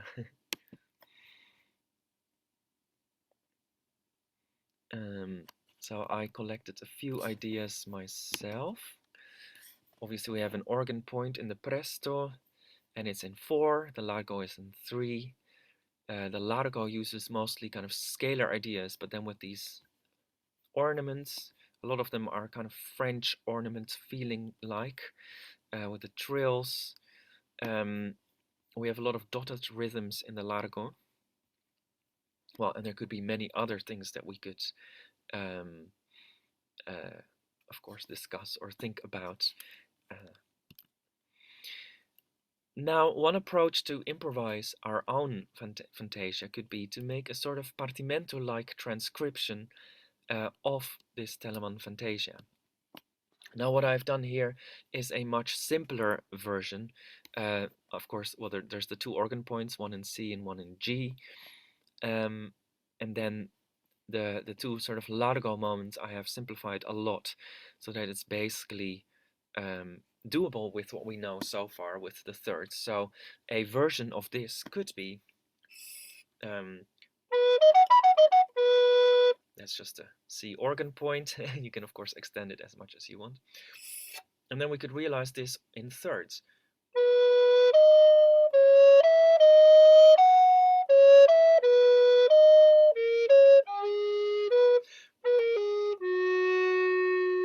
Now we've reached the next organ point, which again we can.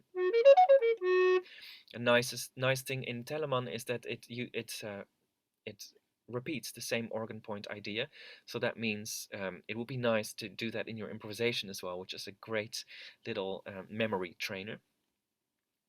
And then when we go on, again we could just do it in thirds. I'll do it a little bit faster.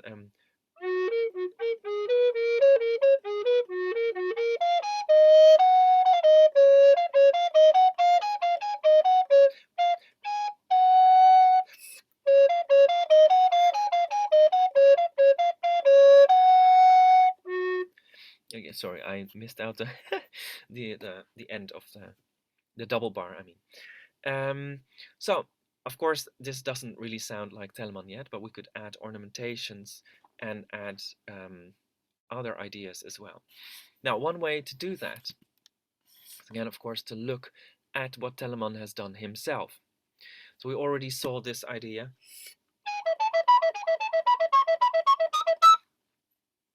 But we also find in a shorter way this kind of a little bit more hooky it could be a very nice organ point illustration as well. Something even more, let's say, wacky could be this idea from the eighth Fantasia.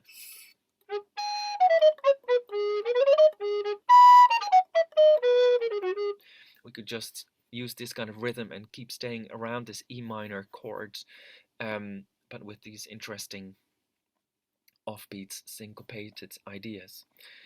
The first Fantasia has this other idea.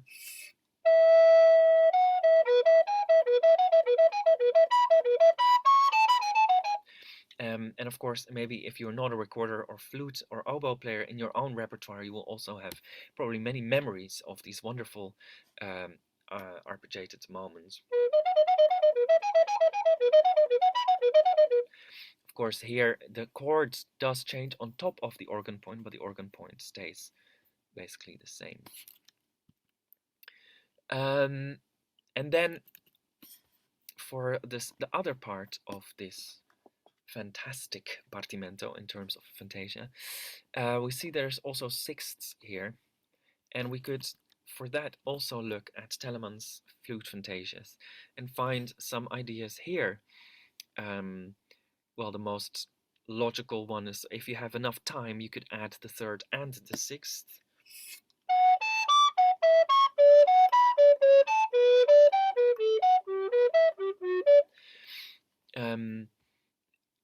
Yeah, to go through it.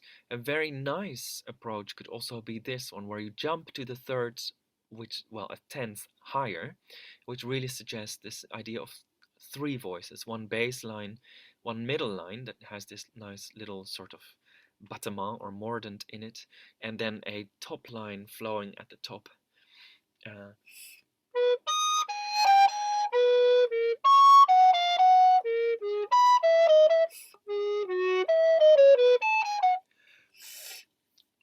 Which could be also a very nice approach. And maybe here this also shows how we could actually use Partimento and the ideas around it to analyze the music, maybe in ways that in any case, let's say with Roman numerals, we would have not analyzed in the same way, with these three voices being expressed by this one lonely traverso recorder or oboe.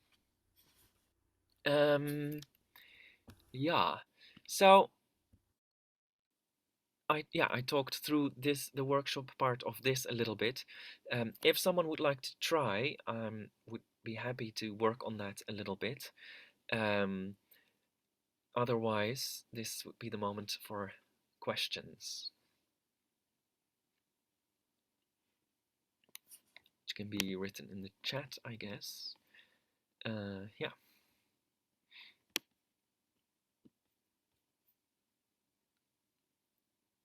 Ah, yeah, or you may also unmute.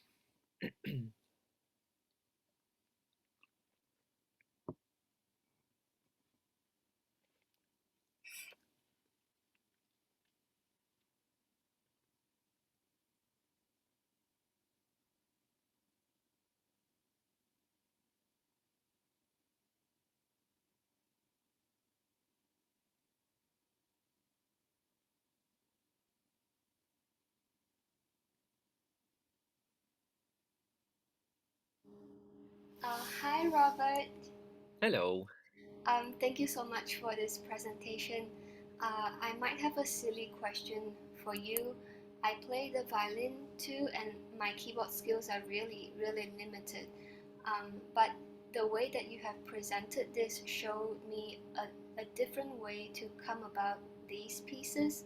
So my question for you is, when you were approaching these, at least for the part of learning Partimento for yourself in the earlier stages, how much involvement with the keyboard have you had? And if it is still necessary for you at this point to bring these pieces on the keyboard and to figure it out that way? Yeah, this is a really great question, actually. Thank you so much. it is not necessary to play the pieces on the keyboard, in the sense that I think, well, I'm still in the process of doing all of this research, and there's always one always finds more and more and more. But I think basically there is enough material, also even in the violin repertoire, of course, um, that that we can use to realize these partimenti. And of course, the greatest thing is if you have your own instrument and your own repertoire, or even your own favorite repertoire.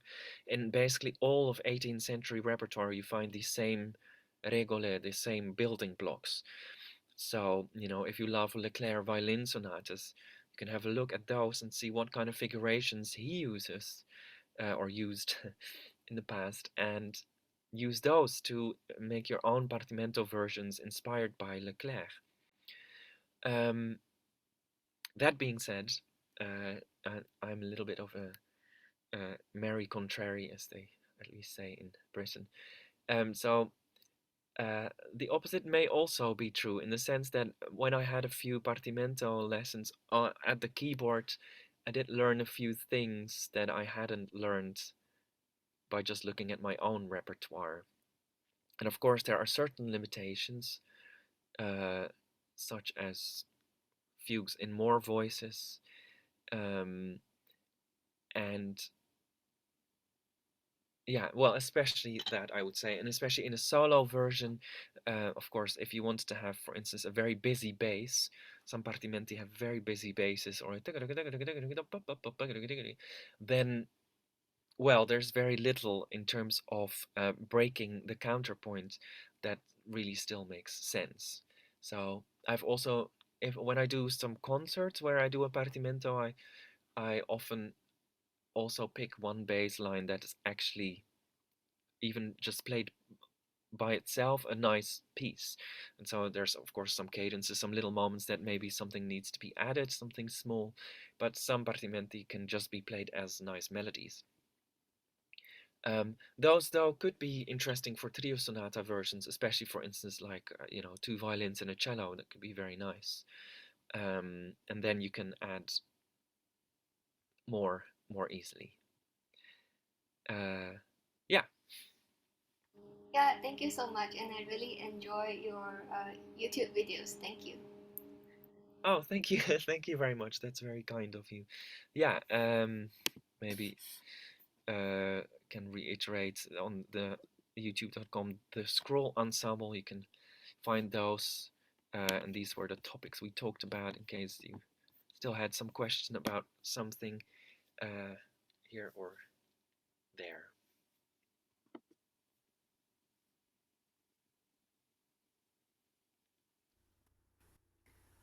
I have a question. Um, I'm not sure if it relates to partimento or ornamenting, or I think you could.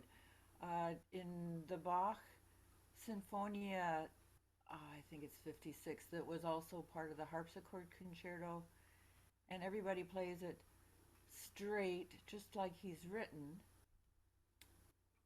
and it sounds terrible to me because the harpsichord is ornamenting all over the place. I'm sure Bach would not have just had it played straight like that. So, um, do we look at Partimento uh, teaching and some of the regolot, and is it allowable to ornament that particular symphonia?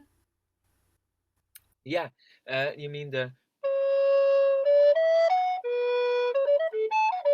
yeah. That's a great question. It's probably indeed a little bit outside of the Partimento world, but um, nevertheless, I will very happily answer it. I think, yeah, this is a very important question, actually, in our current state of affairs, in terms of the early music movement. That there are certain things that we know that they, whoever they were, of course, that they did in the past, that somehow most performers don't want to do. And of course, as an oboist, I am immediately very aware also of the hypocrisy of saying anything like that, given the absolute state of our of the Baroque oboe as instrument that reads the, well, everything is basically not really. But okay, that is definitely for another talk. I think that if we look at descriptions, I have this other talk where I talk about ornamentation and improvisation in the orchestra as well. Well, there's a fantastic article.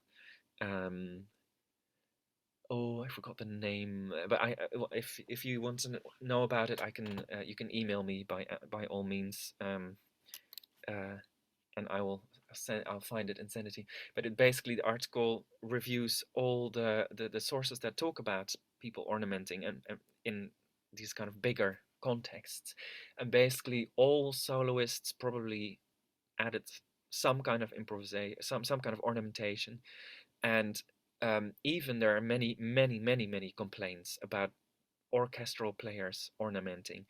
Well, I might be preaching to the choir, I never know for sure, of course, but we even know, for instance, that Mendelssohn and Spohr, still in the 19th century, are complaining that they are playing, especially in Italy, with orchestras. And I think it's Spohr in one of his diaries gives this example where he says, well, my line is ornamenting this basic melody, and then this is what I wrote for the horns and the clarinets, and all four, both two horns and both two clarinets, were ornamenting the same idea in parallel fourths. One, the other did parallel sevenths, and it's a whole mess. And but yeah, so this is like 1827 or something.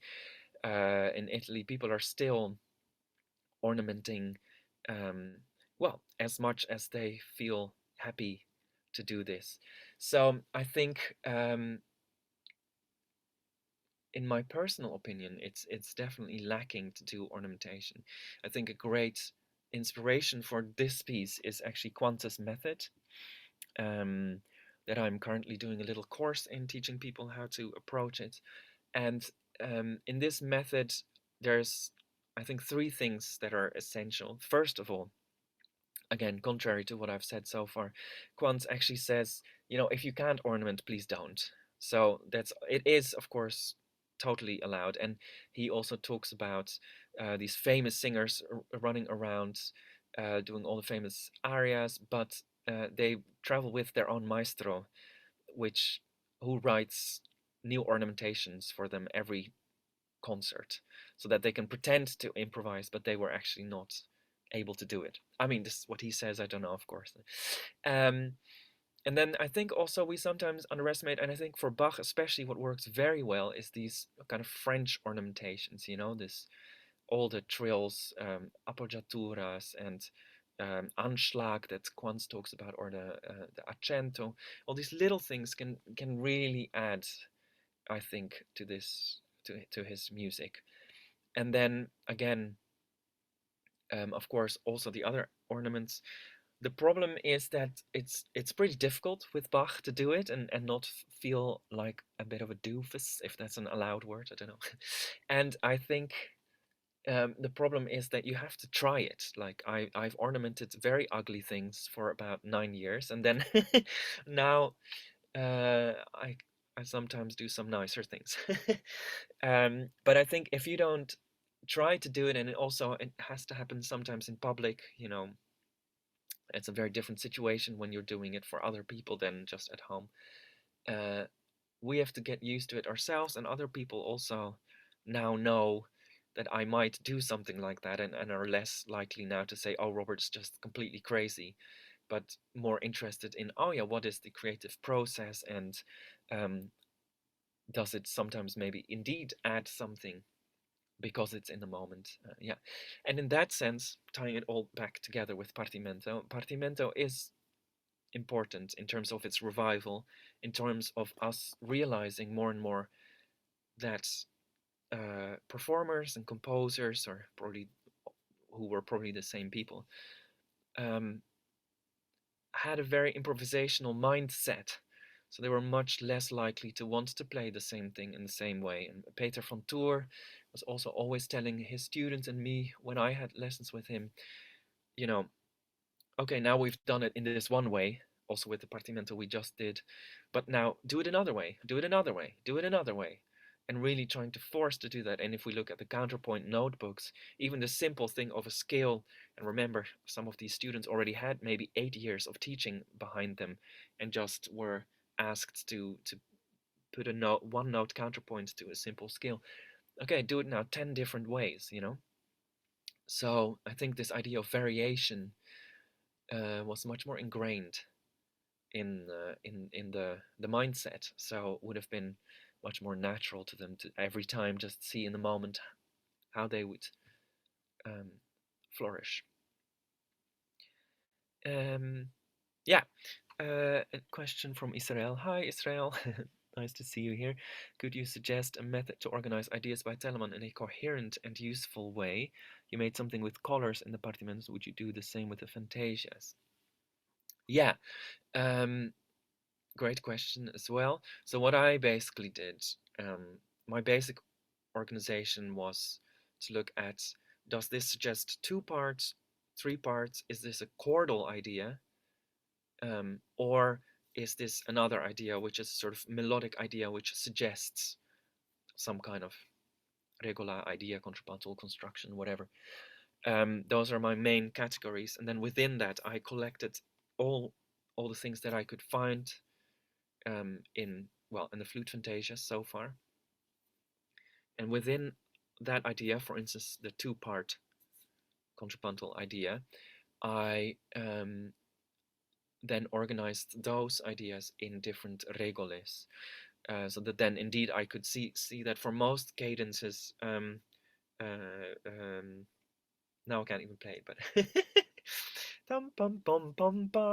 this idea that we looked at, this he uses almost all the time. So then you can start learning what are the most used options, and then when you see a partimento, for instance, you could use them, those most used ideas, of course.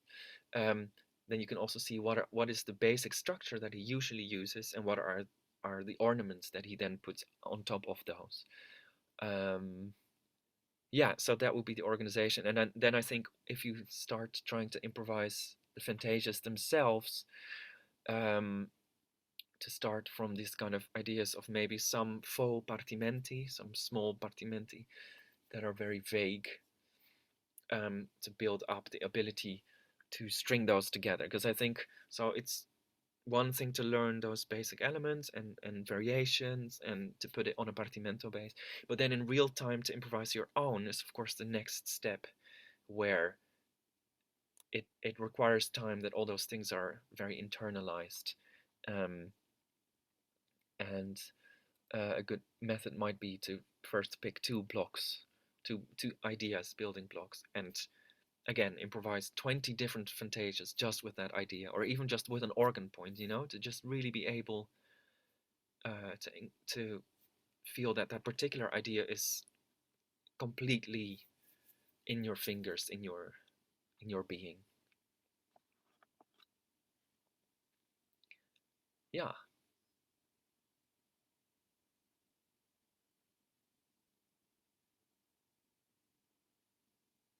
You're welcome.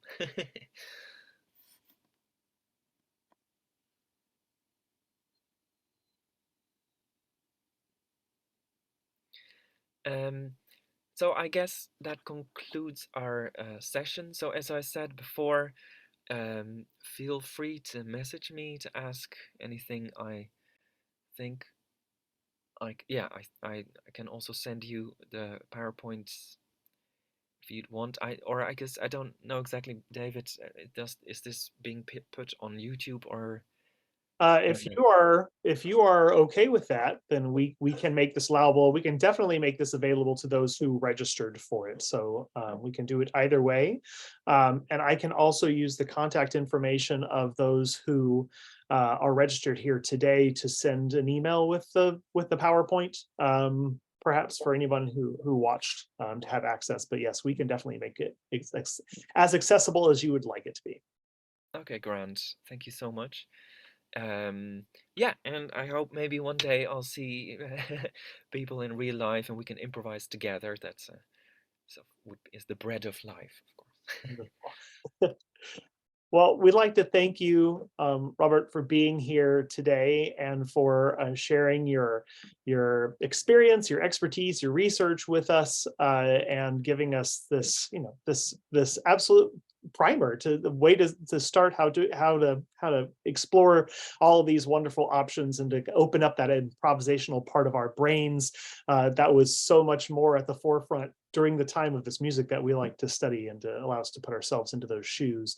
So thank you once again for this presentation this afternoon. And I would like to once again remind everyone that we will be holding an in-person summit, which will have workshops and music reading sessions and performances and so much more coming up this October.